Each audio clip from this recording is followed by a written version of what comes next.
नमस्कार दोस्तों, आज हमने एक नया चैनल शुरू करने जा रहे हैं जिसका नाम है ऐसा क्यों, जिसमें आज से नहीं पुरातन समय से चल रही सड़ी मान्यता, परंपरा, अंधविश्वास, कुरीतियों को लेकर सच उजागर किया जाएगा। ज़रूरी नहीं है कि सच से आप सहमत हों, लेकिन शुरू से ही मेरे मन में कुछ कुलबलाती रहती थी। मेरे मन में, मेरे मस्तिष्क में कुछ ऐसी बातें कि ऐसा होता क्यों है, खासकर हमारे घर में, समाज में, देश में ऐसा क्यों होता है। आखिर आप तक पहुंचाने का प्रारंभ कर ही लिया। जैसे मैंने कहा, आप ज़रूरी नहीं इससे सहमत हों, लेकिन सच का एक अलग भार होता है। तो इस सिलसिले में मैं जो हमारी मान्यताएं हैं, हमारी कुरीतियां हैं, हमारे पाखंड हैं, हमारे कर्मकांड हैं, हमारे अंधविश्वास में, वो चाहे घर से हों, समाज से हों, देश में हों, वो चलने का कारण हमारे मर्यादा हो या संस्कार हों, ख़ास तौर पर इन सब लफ्ज़ों में मैं एक सड़ांध शब्द का प्रयोग बार बार कर रहा हूँ। उम्मीद है आप प्यार देंगे, ख़ास तौर पर आज के घर, समाज, हमारा पर्यावरण, हमारा आसपास, हमारे रिश्ते, हमारी परंपराएं, हमारी मर्यादाएं, हमारी राजनीति, हमारी पत्रकारिता, हमारे लोग, हमारे पड़ोस, हमारे रिश्ते, इन सब पर एक विवेचन किया जाएगा। अगर 2-4 व्यक्तियों तक भी ये बात पहुँचे तो मैं अपने चैनल को सफलता का पर्याय ही समझूंगा। दोस्तों, लाइक भी करें और अगर पसंद आता है तो शेयर भी करें। बंधुओं, देवी और सज्जनों, आज जो मैंने विषय प्रारंभ किया है, जिसके ऊपर मैं अपनी बात कहने जा रहा हूँ, कहते हैं ना, फर्स्ट कम फर्स्ट, पहले को पहले। ये मौसम जो चल रहा है आज़ादी का, मैं आज आज़ादी की ऊपर नहीं बोलना चाह रहा। आज़ादी के जो जश्न या पर्व के ऊपर पतंगबाजी है, उस पर बात करने जा रहा हूँ। ना मैं आज़ादी पर बात कर रहा हूँ, ना मैं पतंगबाजी के इतिहास, पतंग कब शुरू हुई, किसने शुरू करी, इसका मतलब क्या है, इसके ऊपर बात करने जा रहा हूँ। बात पतंग की ही है। देखिए, पतंग तो पहले भी उड़ती रही है। गाने बॉलीवुड में आते रहे, चली चली रे पतंग मेरी चली रे, और चली बादलों के संग हो के डोर पे सवार, सारी दुनिया देख लेके चली रे। अब ये जो पतंग की डोर है, हम बचपन से ही उड़ाते चले आ रहे हैं। इसके आज़ादी जश्न में कुछ फ़ायदे भी हैं, कुछ नुकसान भी होते हैं। नुकसान तो बहुत हैं, फ़ायदा क्या है सिवाय आँखों की पुतलियाँ इधर से उधर करने के।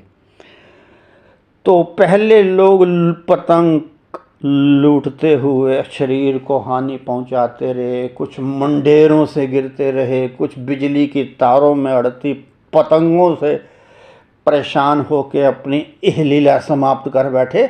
और आज जिस विषय पर मैं विशेष रूप से अपनी टिप्पणी करने जा रहा हूँ, वो पतंगबाजी है। एक ख़ास किस्म का मांझा या डोर जो कि भारत के पड़ोस से आयात की जाती है। ये आयात काफ़ी सालों से हो रहा है, कम से कम 10 साल तो हो गए हैं पूरे देश में।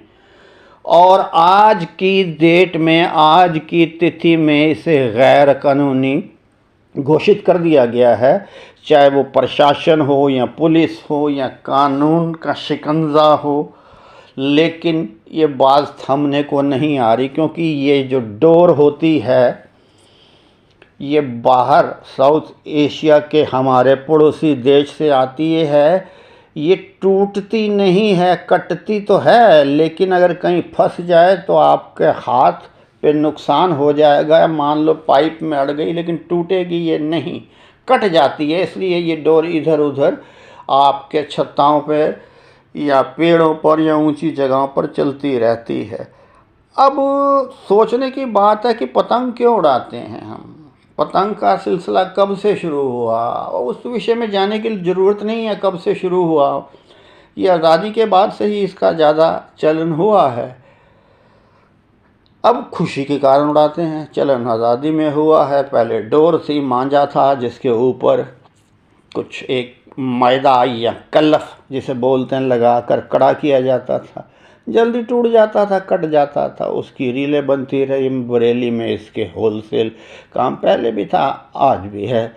लेकिन ये जो प्लास्टिक टाइप का मांझा बाहर से जो आयात होता है, इसके दुष्परिणाम इतने हैं कि कलेजा मुंह को आ जाता है। कितनी इससे जीवन की लीलाएं समाप्त हो चुकी हैं लोगों की। माना कि एक सज्जन जा रहे हैं अपनी माताश्री या पिताश्री का हॉस्पिटल देखने, पतंग की डोर ने उनकी गर्दन काट दी, वो वहीं बैठ गए, खूनो खून हो गए। एक बहन अपने भाई को राखी बांधने जा रही हैं स्कूटर पर, वो पीछे बैठी हैं टू व्हीलर पर या बाइक पर या स्कूटी पर, उनकी गर्दन वो छटपटा के बैठ गई, उनकी गोदी में बच्चा है। ये हाल तो मजबूरी का है। कोई बच्चा जा रहा है अपने एग्ज़ाम या परीक्षा देने, कोई आईएएस अफसर की परीक्षा देने, यहाँ तक कि कोई पुलिस वाला अपनी ड्यूटी करने के लिए बाइक पर जा रहा है। ये घटनाएं होती रहती हैं, लेकिन सवाल ये है कि बिल्कुल ये बैंड होने के बाद भी ये जो मांझा है, लोग इससे दूर क्यों नहीं जाते। इसके पीछे कई कारण हैं। एक तो हमारे देश का जो लालचीपन है, जो बनियागिरी है, हजारों लाखों छापों के बावजूद भी ये कायम है, चोरी छुपे आज भी बिक रहा है। मुझे नहीं लगता इस पर कभी रोक पाए, क्योंकि भारत का तंत्र एकदम सड़ा हुआ और बदबूदार है। कितनी जीवन लीलाएं ये समाप्त कर चुका है। ये जो विदेशी मांझा कहलाता है प्लास्टिक का, सोचने की बात ये है कि इतने कानूनों के बाद भी, सरकार द्वारा इतने कहा जाने के बाद भी ये बंद नहीं होता। क्या रुधिर देख के लोगों का हमें आनंद आता है, या हम बताना चाहते हैं कि हमारा मांझा सबसे तेज है? आखिर कोई तो कारण है जिसके ऊपर या इतने हम असंवेदनशील हो गए हैं, जो किसकी बात नहीं सुनते। और दिन ब दिन मौतों की खबर आ रही है कि ये चंडाल मांझा लोगों की जान ले रहा है। उसके साथ जैसे पुराना मांझा होता था, ये जो नया मांझा चला है, ये विद्युत सप्लाई ठप कर देता है। जो यातायात की मेट्रो शहरों में चलती हैं, उनकी लाइनों को ठप कर देता है। ये हर प्रकार से हानिकारक ही है। कुल मिला के हम लोग अनुशासन का पालन नहीं करते। हमारे देश में जो मेरा देश महान है, उसमें ये कभी परंपरा रही नहीं कि अनुशासन का पालन किया जाए, संवेदनशीलता को ऊपर रखा जाए। कहने मात्र को तथाकथित इस कृत्रिम देश में वसुदेव कुटुंबकम का नारा लगता है, लेकिन हम तो एक दूसरे की जान के प्यासे ही बने पड़ते हैं। मेरी पतंग सबसे मजबूत होगी, वो कभी कटेगी नहीं। मेरा मांझा जो है वो सबसे महंगा है, सुबह से शाम तक मैं इसी में ही रलूँगा। ज़रूरत तो इस बात की है कि ये चीज़ें समाप्त होनी चाहिए, नया मनुष्य अवतरित होना चाहिए। एक कैंपेन तो चलती रहती है, सरकार क्या कर सकती है? सरकार को जिस दिन पतंगे उड़ती हैं भारत में, मैं कुछ सारे भारतवर्ष की बात कह रहा हूँ, उत्तर भारत में तो 15 अगस्त, कहीं पर तो ये नए वर्ष के मौके पर उड़ती हैं। उत्तर भारत पंजाब में वसंत पंचमी के मौसम पर उड़ती हैं। जो काम सरकार कर सकती है, सरकार के पास पुलिस है, पुलिस की जो गाड़ियाँ, कंट्रोल रूम वो स्थापित किए जा सकते हैं। ऐसे शरारती तत्व जो इस प्रकार का मांझा लेते हैं लोगों की जान। दूसरा, एक मोबाइल हेल्थ वैन तुरंत इलाज के लिए बहुत मात्रा में छोड़ी जानी चाहिए, जहाँ पर भी पतंगों का जोर होता है। पुलिस, स्वास्थ्य सेवा, और तीसरा, आज तो टेक का ज़माना है, एक ड्रोन का इस्तेमाल किया जा सकता है ताकि ये कल्प्रिट या गैर जिम्मेदार नागरिक पकड़े जा सकें। ये तो इसकी इलाज की बात है। अब इसके इलाज के साथ साथ कहते हैं ना, लातों के भूत बातों से नहीं मानते। अब कुछ कानून का सहारा भी इसमें लेना पड़ेगा। कानून ऐसा होना चाहिए कि जिस वक्त भी ड्रोन से इस प्रकार के आदमी को पकड़ा जाए, उसको तुरंत अंदर किया जाए और 15 दिन के लिए कोई ज़मानत नहीं लिया जाए। उस भले ही उससे किसी को हानि हो, न हुई हो या ना हुई हो, ज़रा से कट पर तादाद और बढ़ाई जा सकती है कैद की। मान लिया अगर किसी को इससे जीवन लीला समाप्त होती है तो उससे ताउम्र कैद का भी प्रावधान होना चाहिए।